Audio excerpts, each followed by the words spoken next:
Good afternoon, everyone, and welcome in this Smartees webinar on the road to consumer insights. My name is Nathalie, and I will be the host in today's webinar. Today we have two presenters for you, and the two presenters are our CEO, Kristof De Wulf, and our Head of Research Innovation, Annelies Verhaeghe. It's important to mention that this presentation will sometimes be quite interactive, so when Annelies or Kristof asks you a question, you can use the community chat on the left to share your opinion with everybody. Also, when you have questions during the presentation, you can also ask them in the community chat, and we will pick them up after the presentations. All right, then I'll pass the word to Annelies and Kristof right now because they are totally ready to share this story with you. So Kristof and Annelies, you can take over from here. Good luck. Thank you, Nathalie, and welcome everyone to our webinar on how to drive new insights and, of course, make them work for your business. In the next hour, we'll be touching upon why insights are important, what makes something a strong insight, how we can mine for them, and also, of course, how we can activate insights in function of the business strategy and the needs. And we'll end our presentation with a small assignment for you, but more about that at a later stage. Let me briefly introduce myself. I'm Kristof, 43 years old, with two lovely daughters, as you can see. Currently CEO at InSites Consulting. I have a history in academia for quite a number of years.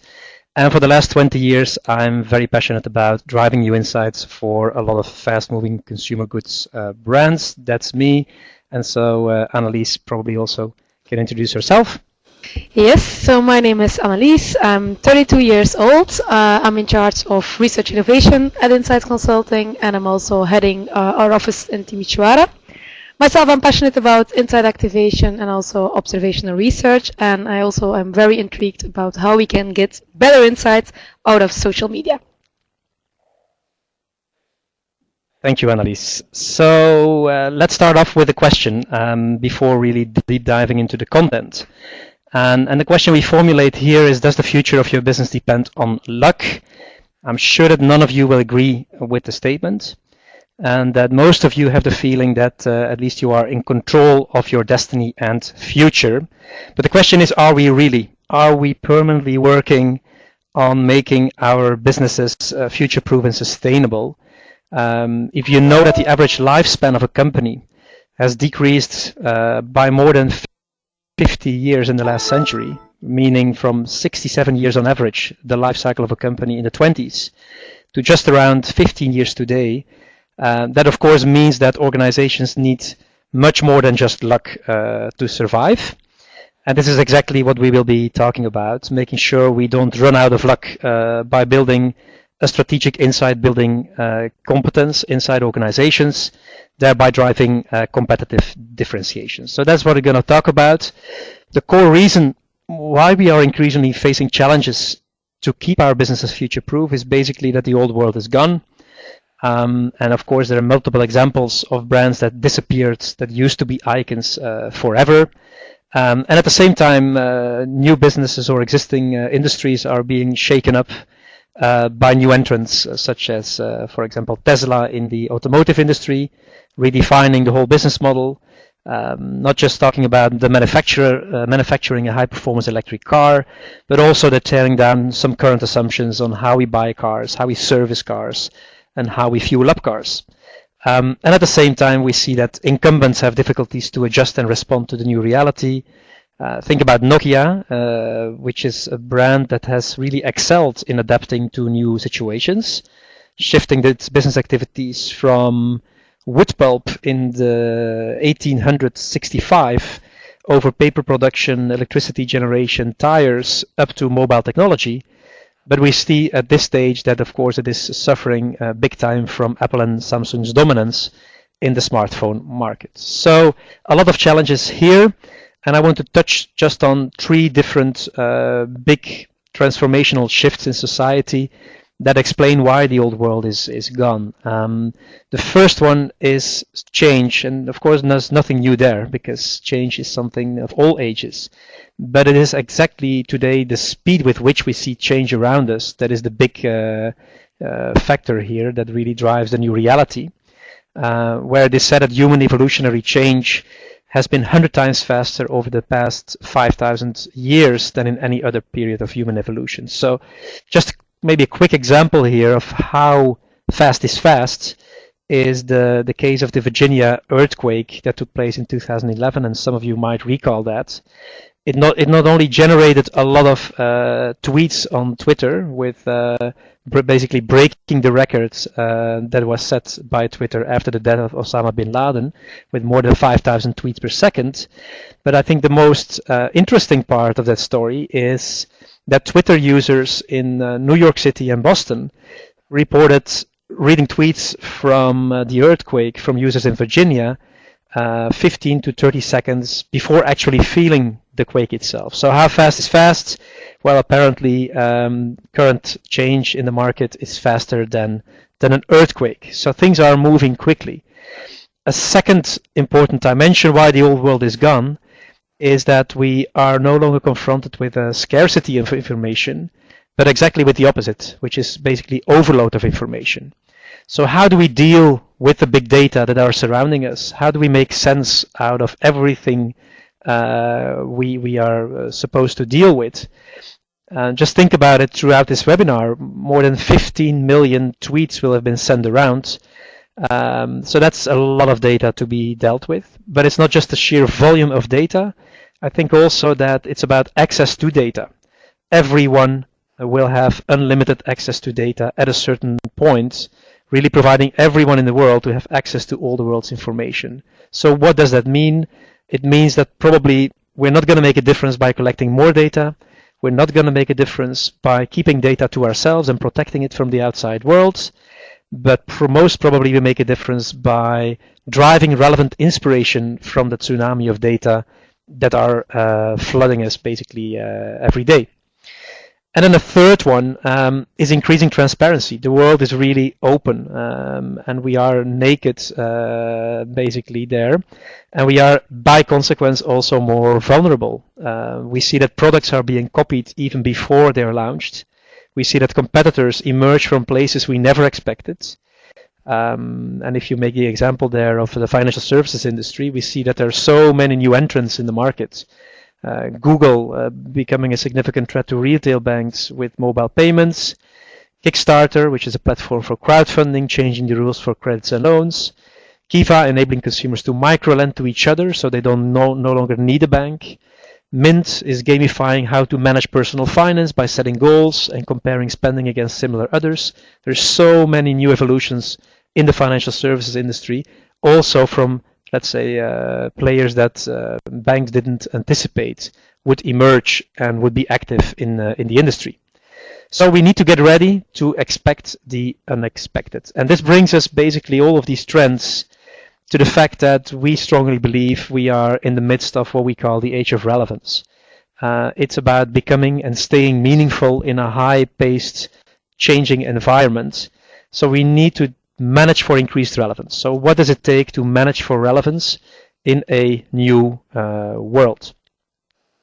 And I would like to start off with a problem is probably not so much that we are ignoring data, ignoring consumer input, ignoring whatever we see around us. But probably the biggest challenge or hurdle or danger is we think we know everything around the consumer.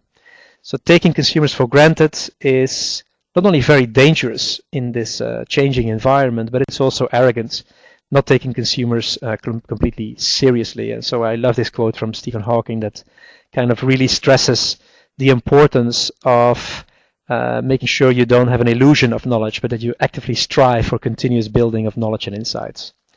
And the first realization there is we should be realizing probably much more often than we do today is that we are not our consumer. So this is typically something that's stronger than ourselves. It's a very basic human trait. And we all suffer from different psychological effects. And I just want to highlight two here. You're probably aware of the false consensus bias. believing that everybody thinks like us. We know it's not true, but in our daily actions, we typically make the same choices, or when making choices, we rely on ourselves as a consumer, and we start from our own vision of the world. So we all know it's not true, but it's typically what we do. And another one would be observational selection bias, where we tend to find evidence that fits with our story, that fits with our typical, sometimes false beliefs. And you will definitely recognize the fact when you buy, for example, a new car, that you start seeing it at different places. Or if you're female, when you're pregnant, you suddenly notice a lot of other pregnant women around you. So it's very normal and very human trait that we start from our own perspective and our own beliefs. But we are not our consumer. And what does it take to get outside of that specific and to prevent those psychological effects from occurring? It's about listening. And by listening, we mean hardcore listening, because I can hear some of you thinking, we already do a lot. We listen to consumers. We are consumer-centric. We listen to what consumers have to say on social media. We really take care of our customers through our customer care department. So we're kind of managing this already to a large extent. But what we mean is go beyond that and really make a difference between listening and hard listening. And I want to highlight a small example that you might have run into in the media, which is the person you're looking at is Jens Stoltenberg, who is the Norwegian Prime Minister. He decided to go undercover as a taxi driver in Oslo. I think it's a brilliant idea, because if you are a taxi driver, you typically hear a lot of juicy stories that are true and that are authentic and that are really relevant for people to talk about. So it's possibly the best way to listen to what citizens have to say. And it can be indeed interpreted as the ultimate bottom-up listening culture, the Prime Minister directly listening to the citizens. So I think it's a great initiative. But in fact, it was not much more than, in this case, a publicity stunt, trying to make sure that Stoltenberg scores in the next elections, and really not getting to the deeper level of listening.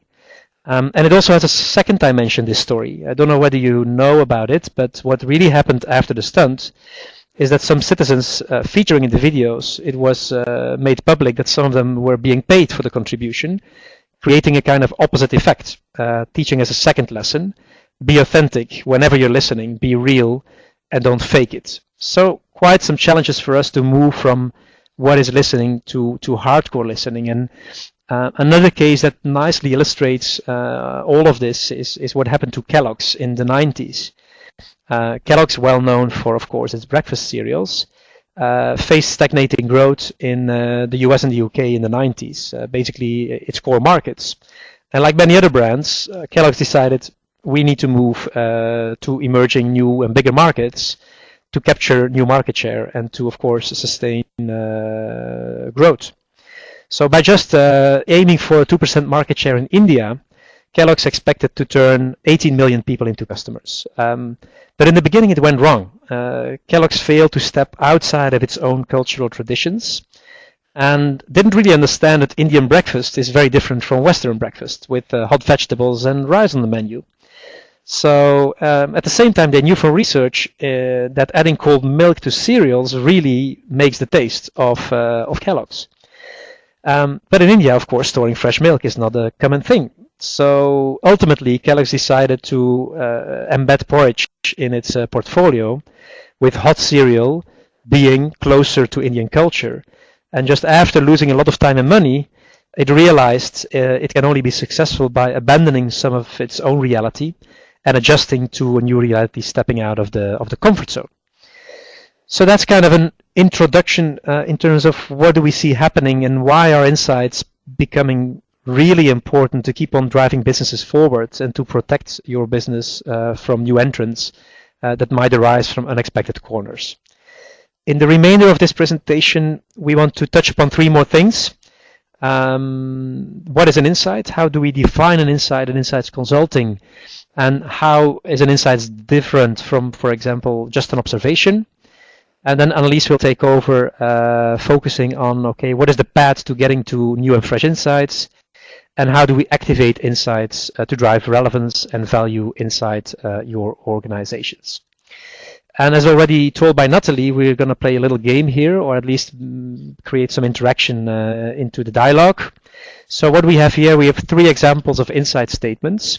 We're going to be sharing these with you. So this is the first one. And we'll ask you to attribute these statements to one of 3 brands.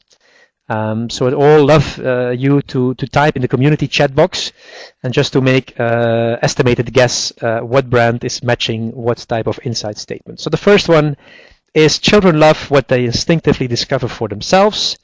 And we have 3 options for you. It can either be the insight that is driving the brand Pampers, or it is the core insight underneath the Disney brands, or it's Oreo, the well-known cookie brands. So make your choice, please. So Samantha and Natalie have already reacted. And we see Oreo popping up once. And so that's only one person. Congratulations, Mike and Tess in this case. You are right. The brand behind this insight really is Oreo. And the reason why, and you might recognize it yourself, people eating an Oreo typically love to eat the middle part first and saving the chocolate cookie that is really on the outside for last.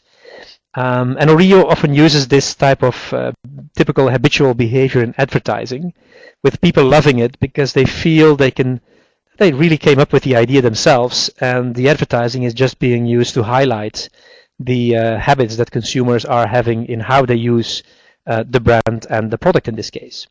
So thanks for participating. We go to the second one. Be different. It's a very short statement in this case. You can attribute it to one of these brands. So either it's about Apple, or it's the well-known fashion retailer Abercrombie & Fitch, or it's the Volkswagen Beetle. Place your bets.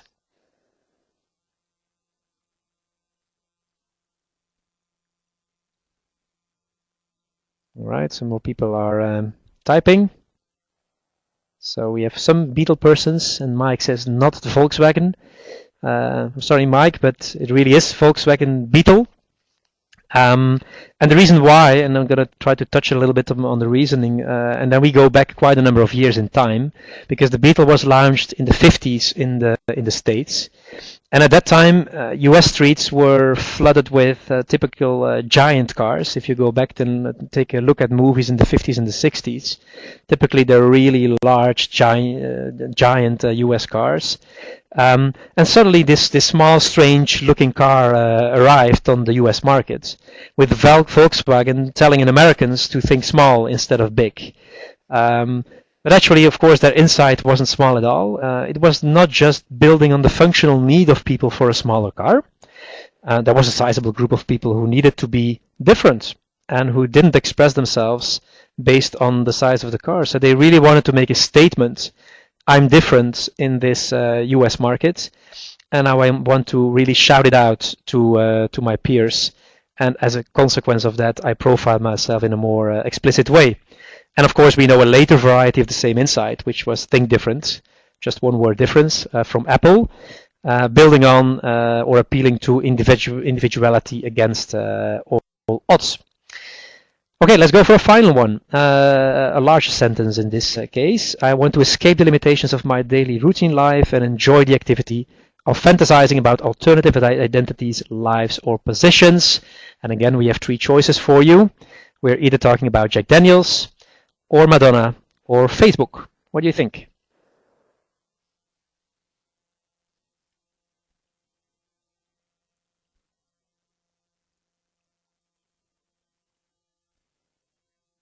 Madonna.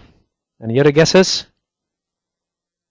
And this time, I guess most of you are right. We were indeed referring to Madonna. Whether you like Madonna's music or not, it's probably hard to deny that she has been one of the most successful pop music artists in the world.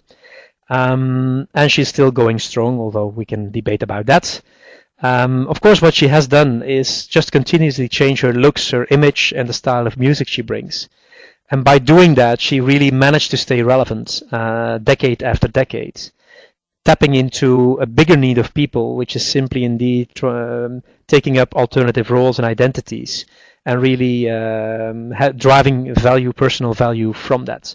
So really showing that insights can stand the test of time and can trigger different ideas and executions that are still relevant decade after decade. So these are just some examples, and then we can move into, okay, but if we have to define an insight, how would we define that? What distinguishes an insight from another typical statement or observation? And before doing that, we want to highlight two important things, in the sense that let's define what insights are not about. Well, first of all, an insight is not an observation, and an insight is not big data or data in general. We need data and observations to drive forward insights, but they're not the same. And I want to use one example of a brand that you might know, which is Marmite. Marmite, a brand from Unilever, that has a very distinctive, let's say, taste that either attracts people or it detracts people. What do the data tell us? What do we know is we know from a fact that very few people eat Marmite, and we know that the people who do eat it, they absolutely adore it. So it's either you love it or you hate it. And if we want to go to an insight, we should be starting from this observation and dig deeper. So if we ask the question why, we might come up with the fact that, okay, because why is that happening? Because people not eating it, they might be hating it, just the same way that people adoring it are the ones eating it. And if we ask the question why, we could say, okay, maybe it's because Marmite eaters are perceived to be, well, let's say, rare or slightly eccentric people. Why could that be? Well, maybe because the product has a very unique polarizing taste that typically attracts more eccentric people, and again, they make a statement by eating it. And so the insight might be that Marmite eaters just need to be given the confidence to declare their love for the product in public because they make a statement by doing it. And it's not just about the observation that we simply see that some people eat it and others don't. So it's about digging deeper. What we also want to stress is that insights are, of course, different from ideas. Many different hundreds of ideas might be arising from one specific insight. And I just want to touch on one example here, which is the Dove example, a really well-known campaign for real beauty from Dove that was extremely successful campaign for Unilever in 2008. Of course, with normal women featuring in ads, and of course by doing that conveying a relevant message to women all around the world. We see that today the campaign that is currently being aired with the sketches is really tapping into the same insight of be real, be honest, be truthful, and don't fake it, let's say. So basically, again, Unilever is simply, or Dove in this case, is simply building on the same insight but with different executional ideas over time. And if you look at, okay, we talked about what is an insight not. This is what we believe an insight is all about, or at least an insight is a mixture, let's say, of 4 core ingredients that we are aiming for. And I just want to touch on all 4 before we go into the next section, which is, okay, how do we go and detect new insights? Well, the first component of an insight is really all about the recognizability. Whenever I see or I read an insight statement, it should resonate with me. It should be have a kind of immediate recognizability into it. And it should be triggering the reaction from consumers like, you really understand me. Even maybe to the extent that you might understand consumers better than they do themselves. Which is really all about the it's me type of feeling. Just think back about your Oreo cookies. Some of you eat it, I expect. So you might recognize the same habitual behavior you are having yourself.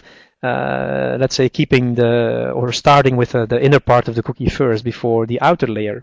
So this is typically the recognizability that we mean. But recognizability is not enough. Typically an insight also brings to the surface something that was already there but subconsciously there. Think about a refrigerator. We don't see the light burning when the refrigerator is closed. It's only when we open it that we uncover it, that we see the light. So if you think of an insight, it typically goes back to a latent need. And we only realize it, that it is there, at the moment that we see it, that we hear it, that we are confronted with it. Think about the launch of the iPhone, already kind of a lot of years ago by Steve Jobs. It was only when he showed the new device to the world that consumers became aware that this was actually what they had been looking for all the time. But it was deeply rooted somewhere hidden, and it emerged only when Steve Jobs introduced the iPhone to the consumer. So that's the second component. It's me, it's kind of a aha feeling, it's new and refreshing. But also that's not enough. Typically an insight cannot be neutral. An insight should be driving the willingness for people to do something about it, to change a certain situation. So we should ask ourselves the question, is there a problem that consumers want to solve? Do they have the desire for something? Are they excited about a potential solution? And an example we can give here, and especially the men listening in will probably recognize this. Men typically want to show who's the boss. They want to be ready for the battle. They want an enemy to beat. And even they take that game into the men's room. And so the little fly in urinals, of course, has the function that we direct our attention and our behavior, and that we aim for the fly, basically, leading to, and that's scientific evidence, 80% less spillover, but really actually structurally changing male behavior for the better in the male restrooms. So this insight is driving action, is driving change, is driving and is going away from the neutral position. And finally, just having an insight, of course, is not enough. It's basically just the beginning. An insight can, and most probably should be, the basis for just about everything a brand can undertake in terms of actions, campaigns, innovations. A few examples here. It can either relate to disruptive product or service innovation. When we go back to the launch of Dyson, a radical new vacuum cleaner, it really taps into a very strong insight. And the insight is that typically a lot of manufacturers thought that people don't want to see the dirt or the dust because it's something that we don't want to be confronted with. But in fact, the opposite was true. Dyson found out that consumers are cleaning actually want to see the effect of their efforts. So the success behind Dyson is not just, okay, we have a vacuum cleaner without a dust bag and it's convenient. No, there is a transparent container that collects the dirt and that really shows you what is the result of the actions you have undertaken. So there's a direct benefit there for the consumer. That's a product or a service dimension, but it also evidently goes back to branding, brand perceptions, and also brand purpose and positioning. Think about all the different brand taglines that tap into strong consumer insights, from Apple about be different, to McDonald's loving it, L'Oreal because you're worth it, Nike just do it, or Omo, dirt is good. All of them can be brought back to a very strong, compelling, fresh insight that is very relevant to consumers and that really drives forward the purpose and the future of the brand and where it should be aiming for. And finally, next to brand, next to product and service, it's about touch points. The brand comes alive through different touch points. And so an insight can be the stepping stone towards very different experiences, but still tapping into the same core insight. But if we talk about Mini, for example, we see Mini really taps into maybe a little bit of the insight that goes along with the Beetle because it's a small car, but at the same time maybe also tapping into the more childish nature of the Oreo cookie because it's all about playfulness and all about feeling young again. And so if you look at the touch points, it really goes from guerrilla marketing on the beach, where you can find a real life Mini, into a big transparent balloon, or billboards we see on the street with real cars sticked on the billboards, or test drives through mobile stores, and so on and so on. They try to convey the same strong insight at many different places and touch points. So this brings me to the second part where Annelies will take over, really touching how do we drive new insights and how do we activate them. Annelies. Thank you. So indeed, now that we know what we are looking for when we are talking about an insight, let's see how we can find this new gold. And I must be honest, because finding or discovering new insights, it's kind of hard.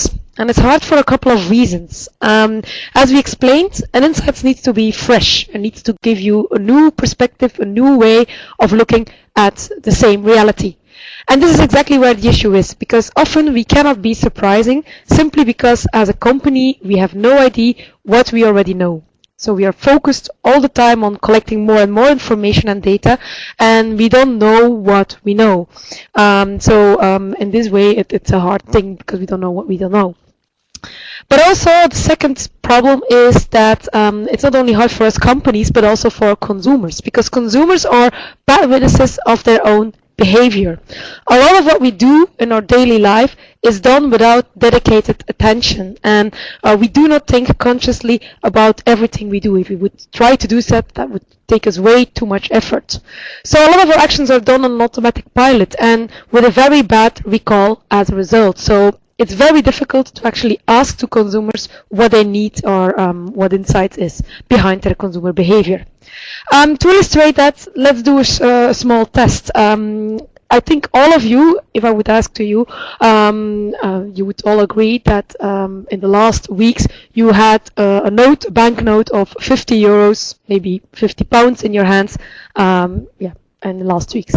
And I think also all of you would agree if I would say that typically if you hold a banknote of 50 euros or 50 pounds in your hands, you typically pay attention. So it's like a conscious thing because you're dealing with a financial transaction. But however, if I would ask you now to describe how exactly a 50 euro note or a 50 pound note looks, I'm sure all of you would have difficulties. Maybe you would know the color, maybe you would know where the number on the note is situated, but probably you cannot describe very detailed what exactly is the image on the note. So as this example illustrates, a lot of our actions are taking place unconsciously. So we don't know what we do.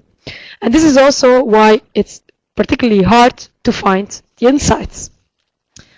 A third reason or third difficulty in finding insight is that it is a responsibility for everybody, everywhere, and any time. If you look, for example, within companies, it is typically not one department who is responsible for collecting insights. Insights can be collected by the CMI department, but also the brand manager or the customer care center or even the shop owner can collect valuable and good insights. Finding insight is the responsibility of everybody. And also if you look at the places, you really should consider taking different sources into account. It can be social media, it can be research, it can be customer care, it can just be an observation that you do in your daily life. There are multiple sources that you need to take into account. And finally, the time. It's really something you do at any time. I recently read an article where they featured the best places that you can have to, in fact, have inspiration and to get this aha-erlebnis. And I'll share with you the top 3. On number 3, we had people there bad. So bad, a great place to find new inspiration. Second one was the toilet, and the number 1 place to discover something new was under the shower. So as this example illustrates, it can really be anywhere, anytime. So now let's have a look together at some different techniques on how you can mine insights. And basically it's important within that perspective to look at consumer reality from different angles. And basically we can classify our techniques according to 2 big dimensions. On the one hand, we have portrait versus landscape. Sometimes it is very useful to dig deep and study the consumer behavior from a very close distance, so it's a portrait view. But also, it can be good to do the opposite and just take a step back, and it's only in that occasion that you see the insights. And then the other axis is in fact can be classified as in the box versus out of the box. So sometimes you need to check for insights in the sector or on the topic that you're active in, whereas in other occasions it might be more beneficial to just look somewhere else and to ignore the topic or the sector you're usually looking into. So let me share with you some examples. First of all, we will dig into the on the couch kind of examples where we're going to go in depth specifically in the consumer behavior we're interested in. And a great example here is in fact the story of New Coke. And I'm not sure if you're familiar with this one, but in the 80s, Coke saw its market share decreasing because of rival Pepsi. And they did several studies and they came to the conclusion that the problem was the taste of the product. So I'm not sure, but you probably have heard of the blind taste testing that they did. So they let people blinded decide which product was best, and most people preferred Pepsi over Coke. Then they did some research, they adapted their product, and they said, okay, now we have a new Coke, new taste that people in a blind taste that will prefer. However, when they launched this new Coke, it was really a disaster. And the reason for that is that Coke, in fact, at that moment, they forgot to dig deep. They jumped to conclusions and they said, okay, blind taste test. People say that the taste of Pepsi is better than Coke, so they adapted the taste. But in fact, what they should have done is they should have dig deeper and looked under the surface and keep on asking why? Because in fact, people were not so much concerned on the taste, but they were really attached to the brand. So they had this emotional connection for the product that went far beyond just the product itself. So, by the way, this is how Coke could learn, but the nice thing is that despite this initial failure, in fact, it was one of the biggest opportunities done intentionally, because this new Coke was launched, many people requested back the old Coke, and that became, again, a great success. So it was bringing back the authenticity of the real Coke. So that's about digging deep. How can you do that in research? Well, typically in research we do this through ethnography or to in-depth interviews. Let me share with you the example of Heinz. So about a year ago we conducted a study for Heinz ketchup, where we wanted to understand drivers of consumers to eat cold sauces. So we want to detect both how we could stimulate them to eat more ketchup, but also to eat, of course, more Heinz ketchup. So what did we do there? We engaged 50 people in consumer-led ethnography, where on our consumer consulting platform, they had the opportunity to report back on in detail on each occasion when they had a cold sauce. And they documented their consumer behavior with pictures and videos. And afterwards, we probed on that, we went in depth on their blogging, but also we conducted in-depth interviews to really understand the drivers and needs behind their behavior. So that's one technique. A second group of techniques, I would classify them under the label ticket around the world, because these are techniques where we take a step back and we look at it from a distance, but we still focus on the topic that we are interested in. Here, a great example is to look at context. What is it about context? Well, basically, typically consumer behavior is different depending on what context you're in.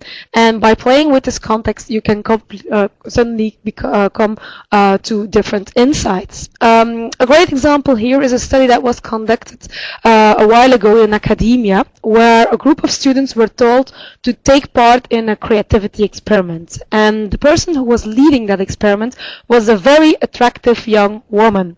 And what was part of the experiment, that actually half of the people, so the men who were taking that test, had to take it on a bench in a quiet park, and the other half had to do the test on a small shaky bridge above a river. But in fact, like you probably suspect, the real test was not so much on creativity, but they wanted to find out how many of the men invited the single attractive young test leader out on a date. And what they found is that in the quiet environment on the bench, 30% did, whereas in the people who were standing on this bridge, 60% did. And the reason for that difference was, of course, the context, because the men who were standing on this bridge, they felt the adrenaline and caused by this shaky bridge, and they wrongly attributed it to the girl. I think this example shows clearly that context has a very powerful impact on consumer behavior, and that therefore sometimes you need to take a step back and look at different contexts if you want to find new consumer insights. And one way in which we do that in research is by a technique which we call crowd interpretation. If you think about how we analyze data, any kind of research data, typically this is done by the researcher in isolation, just taking our own context and perspective into account. Whereas in crowd interpretation, we involve multiple people to interpret the data. And let's do a small crowd interpretation exercise together. So you see on the screen a bag. It's a bag that and the content of a bag that I took from the internet. And I want you to think together with me in the community chat, what kind of person would be the owner of this bag. So do you think it would be a male, a female, maybe the kind of I would say profession this person would have? So you can type in the community chat anything you're thinking of. What about the owner of this bag? Think about lifestyle, think about hobbies, maybe the nationality. Okay, so I see people who think it's a businesswoman, female, a smoker, in business, definitely a woman. What can we say maybe about her lifestyle? She's boring. Okay. Any other ideas? Hobbies? Loves makeup. She's dressed. Upper class. Okay. Okay, well, I see that many of you are still too much organized. Okay. I'm boring. Mobile phones, maybe husbands and boyfriends, so she's cheating. Okay. Well, what is striking about this exercise is that I've done it by now with multiple people, and they all come up with different kinds of interpretations. To tell you the truth, this bag belongs to a Mexican young lady. Some of you thought she was a smoker, but in fact she's not. She only has a lighter in her bag because she wants to be prepared in case on one day she meets the dream guy and he's asking her for a fire. So then she wants to be able to have the lighter at all times. But the striking thing is, and this is really my point with this exercise, is that depending on who you ask to analyze this, depending on the person and the own perspective, you will get another conclusion. So I had in the past people, indeed saying that there are two phones because this person is from, let's say, the Middle East and BlackBerry isn't censored. But I had, like one of you said, maybe she has two phones because she's cheating. So that's again a different perspective. So playing with context can be very powerful. A second technique I want to touch upon when we look at, taking a ticket around the world is the power of the crowd. Because often when we do studies, we do them in isolation and we do that with individuals. And this can also, bias you, and taking a context and a crowd into account is important.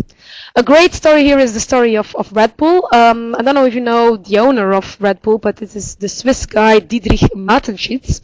And he in fact discovered Red Bull when he was taking a trip to Thailand. And he discovered that there, people who had to do hard work, they kind of mingled tonic water with something from the pharmacy, and it made them work harder and be less tired.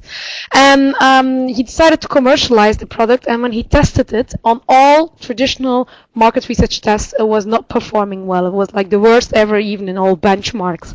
But as you all know, Red Bull became a gigantic success, and the reason for that is that the researchers at that time clearly underestimated the power of the crowd. As also mentioned, for example, in the book Herd, human beings are social animals. We copy each other's behavior, and that's the success behind Red Bull, because it became popular first in certain crowds like snowboarders or students, and it's the social component which was a success. So that's a group of techniques. Now let's have a look at portrait techniques that are out of the box, and this is really where we leave our comfort zone. So let me give you some examples. The first one is on the advantage of inconsistency. And let's admit it, we as researchers, but I'm sure you as well, we feel very uncomfortable when we have inconsistent results. I was recently, for example, talking to somebody from Amrest. Amrest is within Eastern Europe responsible for fast food chains like KFC and Pizza Hut. And she told me, like, sometimes we have like a concept test, and we see in the concept test one of the concepts is doing great, but then afterwards when we launch the product and we look at the sales results, we have an inconsistency. And then my manager turns to me and says, like, what is the cause? And in fact, she admitted to me in the beginning, I was very unpleased and uncomfortable with that. But now I like this kind of situations, because for me it is a way to find new consumer insights. It's when you detect an inconsistency, you can find out what is behind, and that is often actually a way to find new insights. So in fact, from now on, I think we should all embrace inconsistencies, because they can teach us something new. Another way to go out of the comfort zone is to say, okay, now I'm, for example, looking on new insights for a specific product, but I will not do research on my product. Instead, I will just look at my people and my target group in general, and I will find insights that are relevant for them in their life, also outside of using my products. So a great example here is, for example, Rexona. So Rexona launched a new deodorant directed at teens, and they had a very successful campaign. And the campaign was, in fact, about teenagers in a ghost train. Which were scared by all kinds of things. And the insight behind it is that they made use of, I would say, things that give teenagers emotional sweat. For example, coming to the blackboard, or like your little nephew who reads your email or your mobile phone text messages. So they digged into needs of a target group instead of their products. Another way in which you can do this again in research is by looking at, not just asking people questions, but doing things to them. And a popular technique here is activation deprivation. I'll illustrate it again with an example that we did for some of our clients. So this was for Chiquita. And Chiquita actually wanted to find out more on the benefits of eating fruits. And to do so, what we did is we actually took two groups of people. One group that already ate a lot of fruit, and to them we asked, please do not eat any fruits for a while. And we took a second group that didn't eat a lot of fruit, and we delivered fruit baskets. So we activated them. The nice thing is that people could report on this change in their context or in their behavior, and they suddenly realized what fruit meant to them in a much better way. It's often the case. It's only when you take something away or you change something that you realize what you had before. So it's the same technique you can apply to take people out of the comfort zone. And then finally, and this is the most, I would say, extreme one, it's a Mars exploration. So it means you use techniques there where you take a step back and you do not focus on the sector, on the product that you're typically focusing on. And it's all about this one about reframing. So it means that you think out of the box and you go, for example, and look for inspiration in other businesses. You look at different ages. You look for inspirations in different cultures, etc. A nice example here is Unilever. For example, when they were confronted in Western Europe with the crisis, they decided to get inspiration from emerging markets and to apply it here. And in emerging markets, people were already used to live with restricted means for a very long time. So they used the insights there that they had collected here and applied them in our culture here, and it worked very well. One thing that you can also do, and this is again in research, is that, for example, we do not do this exploration or Mars exploration ourselves, but you empower consumers for that. And the example I would like to share with you here is on getting insights from social media. So often when we are conducting social media studies, we want to get insights on what is engaging people and what is engaging content. And to do so, we involve consumers in a detective game, a crowdsourcing detective game, and we say to them, please go and browse the internet and come back with engaging content for a specific brand. And the result is that often you get information coming from completely different sources that you initially thought of, and that led them again to new insights. So it's a kind of Mars exploration with your customers. So as you see, there are multiple techniques and you can choose from the different ones to find new insights. But there's one thing that you need to take into account at all times, and that is that, well, doing insight activation, it's a way of living. If you want to do it properly, it's an everyday job, and there's no on or off button.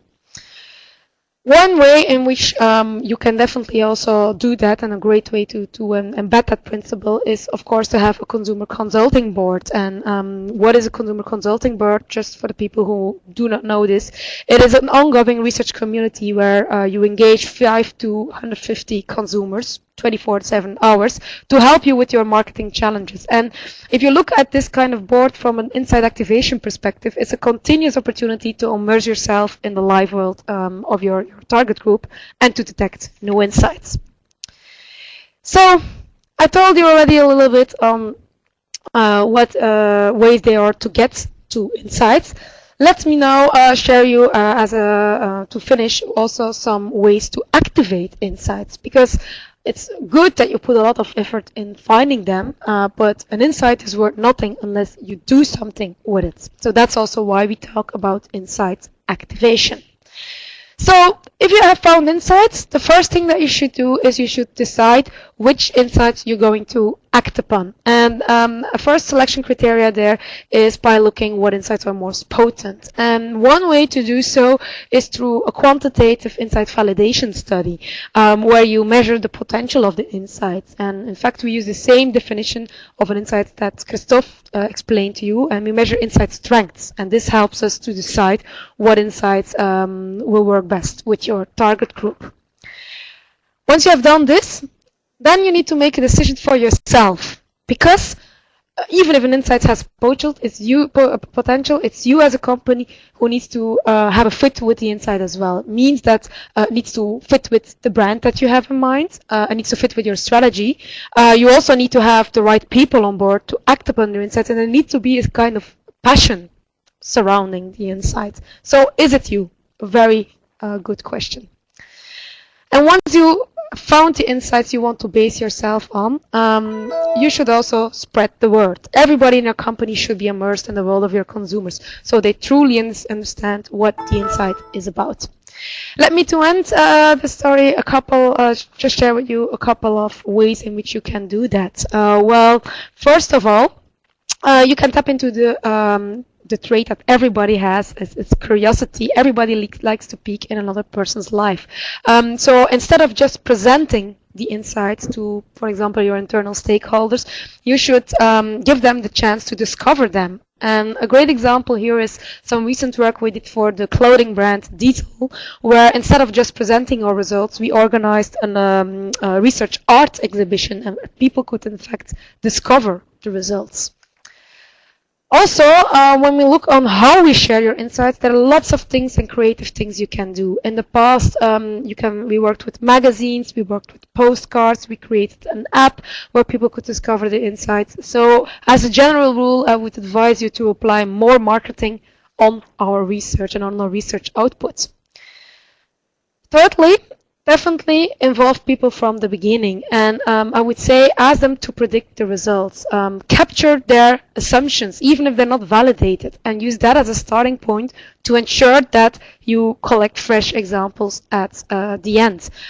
So then you can also prove the success of your work. And to give you just an idea, we recently conducted a study for Air France KLM, and we wanted to find insights on the transfer process. And what we did in the beginning is a connecting the dots workshop, where through a game we captured what insights and assumptions there were present in the heads of the team. And by doing so, we were able to make the research more valuable, because we could prove that our research collected on top of the initial findings in the workshop 60% new insights. Finally, if there's one thing that I want you to remember, is that to do and to be successful in insight activations, you need a structural approach. And a nice classification here is coming from Boston Consulting Group, where they in fact developed a kind of classification of organizations on the domain of insight activation. And they say that there are 4 types of organization. The first one is the traditional market research, and there we mainly do insights by hindsighting, so learning from the past and derived insights from that. Then a level 2 organization would be that you would set up, let's say from time to time, one study that is directed at collecting insights or finding new insights or validating them, so a one-time shot. Then you have level 3, which is a strategic insight organizations, which are organizations who have insights activation in the whole flow embedded in processes. They have a structural approach, and people within the company know how they can contribute to insight activation. And finally, and I think this should be the goal for all of us, is to become a strategic foresight organization. And these are companies where we use insights as, I would say, the source of competitive advantage, and they're really used in a strategic way and drive the future of the business. So for the last part, thanks for listening, and let me now hand over also to Kristof, who will give you a little assignment. Thanks, Annelies, because we're almost at the end of our presentation, and we want to leave you just with a concrete assignment, because we already touched upon the fact that detecting insights and building a structural competence to do it basically is everyone's job. So it's also your job, and we want to really pinpoint and stress three important takeouts, let's say, from this presentation. The first one, and this really is a personal job, is try to get out of your own comfort zone. When was the last time you did something for the first time? Or when did you last use your own product or service? Or when did you last talk to a customer and actually really listen? So as an example here, in one of our recent projects for Unilever R&D, we asked employees from the European hub to wash their hair as if they were a Chinese consumer and report back on how the experience was like. So that's really interesting to see what happens to people when we bring them out of the comfort zone. Not only consumers, as already highlighted by Annelies, but also yourself, and really go out there and explore how the world is like. A second one, and especially because it's so important to develop a structural long-term competence to detect new insights, it's all about what are your structural efforts to detect those insights, and what are your daily rituals that can help you to get to these insights. For example, you can start every meeting you have with a story on the consumer. Or you can learn from Amazon and have an empty chair in your next board meeting that represents the chair the consumer is sitting in, as a way to drive the importance of the consumer in the meeting and make it more meaningful and interesting. And a third one, or third outtake I want to stress, is think big and act radical. Don't stop or don't be satisfied too early. And we can learn something from Lego. As you might remember, Lego was in trouble in the early 2000s, facing huge losses and losing connections with consumers. And ultimately they realized they were not in the business of toys, but basically in the business of play. And to make sure all of their employees were reminded of that simple fact or insight, they drastically changed the company culture and the office atmosphere. So their CMO, for example, wanted everybody to connect as much as possible with their own inner child, and making sure this is reflected in daily work. So what they really did is, if you go into the office of Lego, you will notice that employees bring along children to work, or you will notice that there are many hotspots where you can play games, or you will see people sitting in oversized chairs to remind them how it really feels to be a child, to be small versus a big chair, and to really tap into that need and insight that has made Lego such a strong brand. And to make it very concrete and specific for you, we have made life a little bit easier for you. So what we have done is we have developed a platform with various tasks, basically where you can start experimenting on yourself, getting out of the comfort zone and thinking in a different radical way. We will send you the link to this platform later on today. And hopefully you are excited about this as much as we are, in the sense that it really helps you to go out there yourself and make sure you have enough opportunities to get to new insights whenever, wherever, and through different various exercises. So we hope you like this. And remember, businesses are not based on luck. They maybe were, but definitely this is not the reality today. The best way to predict the future, evidently, is to create it and to make sure as many people as possible within your organizations are contributing to that. So thank you very much for listening, and we are ready now for some questions you might still have after this presentation. Thanks.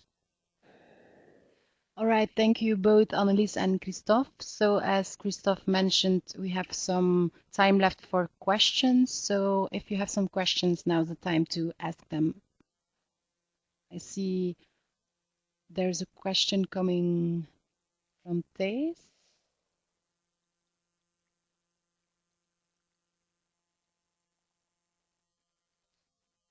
And in the meantime, you can always take a look on our Smartees website, because we always have some upcoming interesting Smartees to offer. So don't hesitate to have a look. We'll wait. There's a question from Thijs. If insights can be found everywhere, how can we make sure we're not overseeing potential golden insights? With a limited budget, you can't search for them everywhere, he says. Thank you, Tess, for this question. Well, yeah, definitely good question. And of course, talking about potential, because this is what you're referring to, indeed it can be in a very unexpected corner, and it can come from anyone in the organization. I think what is important is to make sure you're able to kind of build a strategic competence to collect insights from anybody, anywhere, and to make sure that at regular stages you make sure you kind of validate the power of different insights, in a sense that you might not be losing out on some important opportunities that might lie there. So really it goes back to involving a lot of people and setting up internal collaboration initiatives that help and support, let's say, and facilitate sharing of what might turn out to be great insights at a certain point in time. I don't know, Annelies, whether you can or agree with my response. I definitely agree. It's all about having a strategic process for collecting insights. Of course, you can never rule out that you miss out on insights, because, as we also told, there are that many data, so you cannot digest all of them, but you should be on the outlook. And I think also the tiny tasks that Kristof referred to can help you and train you in a way to see insights around you, because there's a lot of information, a lot of insights there. We just don't notice them anymore. Okay, thank you. I hope this was an answer to your question, Thijs. I think we can wrap up here. Thank you everyone for joining. We hope you enjoyed it, and enjoy your day. Bye. Bye-bye. Thank you.